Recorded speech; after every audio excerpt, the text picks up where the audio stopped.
نادي الزمالك كان بيلعب أول مبارياته في الدوري المصري ويفوز على البنك الأهلي ويحصل على أول 3 نقاط ليه. المباراة اللي شهدت جدل تحكيمي كتير جدا بقيادة الحكم محمد عادل، بنتكلم عنه في فيديو تاني لوحده. خلونا بس الأول نتكلم عن نجم المباراة عبد الله السعيد.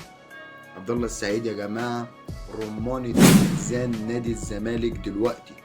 عبد الله السعيد تلاقيه في الدفاع، تلاقيه في الهجوم، تلاقيه في خط النص، تلاقيه في كل حتة في الملعب. الجون الأول كمان كان هو السبب فيه، كرة ثابتة عرضها لناصر ماهر وحطها في الجون. يا بخت هجوم نادي الزمالك لما يكون عندك عبد الله السعيد. يعني انت كده ممكن تروح للجون بتاع اكتر من 6-7 مرات في الماتش. ما شاء الله عنده 39 سنة ولعب لاخر المباراة النهاردة امام البنك الاهلي. عبد الله السعيد هو الورقة الرابحة لنادي الزمالك النهاردة أمام البنك الأهلي.